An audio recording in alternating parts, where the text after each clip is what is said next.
নামাজ বড় দরকার, ইমানের আলামত, খুব কষ্টের কাজ। রোজা কষ্টের কাজ, যাকাত দেওয়া, নিজের হালাল উপার্জনের টাকা মানুষকে দিয়ে দেওয়া খুবই কষ্টের কাজ। তবে সবচেয়ে বড় কষ্ট ভাইরা, আল্লাহর দিকে তাকিয়ে ইমানের দাবিতে নিজের রাগ কন্ট্রোল করা, নিজের অহংকার রোধ করা, নিজের নফসকে নিয়ন্ত্রণ করা, এর চেয়ে কঠিন আর কিছু নেই। কথা বুঝতে পারেননি? নামাজ কষ্ট, রোজা কষ্ট, না রাগের মাথায় গাল না দিয়ে চুপ করে থাকা কষ্ট। ঠিক করে কোনটা কষ্ট? সকাল থেকে সন্ধ্যা পর্যন্ত মুসলমান 17 ঘন্টা 16 ঘন্টা 15 ঘন্টা না খেয়ে না পান করে ক্ষুধা পিপাসায় বুকের ছাতি ফাটিয়ে রোজা রাখে না?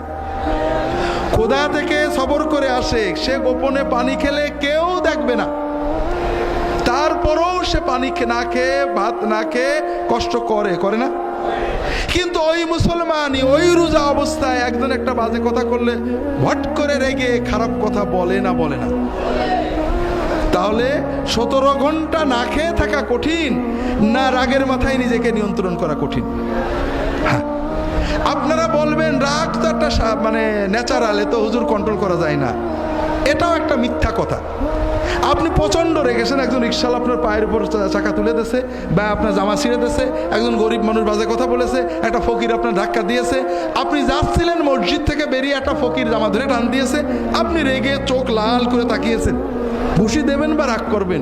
এমন সময় দেখেন আপনার পাশেই এমপি সাহেব দাঁড়িয়েছে, আপনাকে ডাক দিয়েছে, আপনার রাগ কি থাকবে? তাহলে এমপিকে দেখার কারণে আপনার রাগটা চলে গেল, ঠিক না? আপনি ঘরে বউয়ের সাথে অথবা আপনার বউ স্বামীর সাথে ঝগড়া করছে, রাগ একেবারে চোখ লাল হয়ে গেছে প্রচন্ড। এমন সময় দেখেন ঠক ঠক করে দরজায় কেউ কি করছে, ঠক ঠক করছে, নক করছে।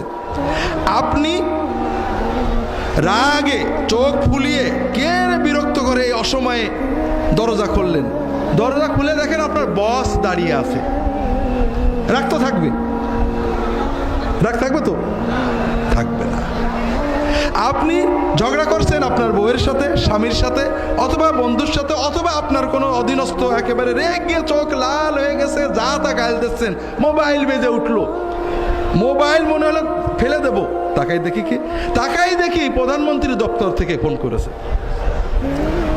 রাগ থাকবে? থাকবে না? থাকবে না। তাহলে আমরা যে বলি রাগ দমন করা যায় না, এটা মিছে কথা। রাগ খুব দমন করা যায়। কথা হলো আপনি কাকে দেখে দমন করবেন? এমপিকে দেখে, বসকে দেখে, প্রধানমন্ত্রীর দপ্তরের মোবাইল দেখে, নাকি আল্লাহকে দেখে রাগ বন্ধ করবেন? এইটা হলো ঈমান।